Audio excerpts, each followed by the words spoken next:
المكس في اسكندريه ملهاش عدد لا يحصى. دوت بط بيتاكل عادي راجع من افريقيا. البط ده في العوده بتاعته بيجي هنا في شهر 9 بينزل برضه هنا في المكس فلاحات ملوش اخر. العدد بص مهول ازاي. النهارده 18/2 سنة 2021. بسم الله ما شاء الله.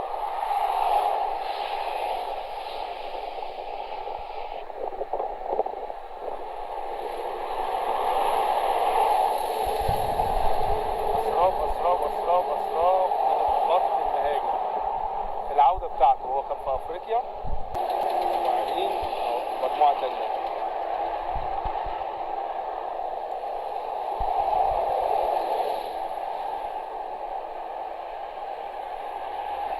ينزل هنا يريح وبعدين بيطلع على أوروبا تاني.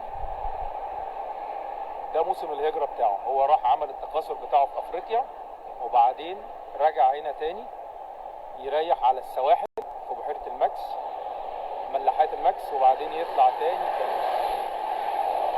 على أوروبا. هو بيختار بقى مكان ما فيهوش بني آدمين يريح فيه وبعدين يكمل رحلته تاني في الهجرة بتاعته. يا رب الفيديو يكون عجبكم. ملهمش آخر. العدد مهول جدا في المكس. يا ريت الواحد كان يعرف يصطادهم هنا. مالوش آخر. أعداد مهولة بسم الله ما شاء الله.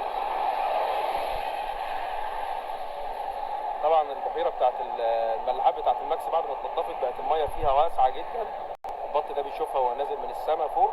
هو جاي من أفريقيا بيريح هنا وبعد كده آخر النهار بياخد ما بيباتش. يعني هو هيريح هنا لغاية آخر النهار بس. قبل ما الشمس تغيب هيمشي يكمل في اتجاه أوروبا. طبعا الأعداد مش هتخلص أبدا. الأعداد لا تعد ولا تحصى. بسم الله ما شاء الله.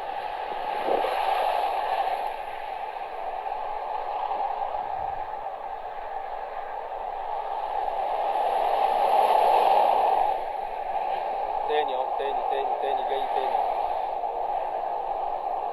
ده بط بيتاكل عادي بس اللي بيعرف يصطاده بقى في الاماكن اللي مصرح بيها في الصيد وكده سواء عندنا او في دول تانية.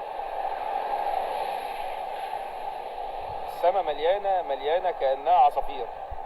سبحان الله. ده بياكل سمك وبياكل خضروات يعني الحبوب بياكل الاثنين. حاجه يعني فوق الجمال. انا مش قادر امشي. المكس كلها مليانه من اول الاباري لغايه المكس. كل البحيره دي كل الملاحات دي مليانه طيور من المهاجر البط ده. النهارده 18/2 سنه 2021 خميس. حاجه قمه في الروعه.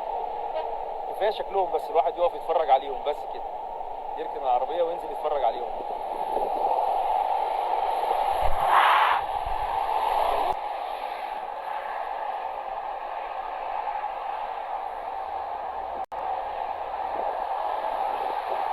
أعداد مهولة جدا جدا جدا. بسم الله ما شاء الله. ربنا يبارك ويزيد والدورة الطبيعية بتاعتهم تفضل مستمرة على الرغم من تقلبات الجو.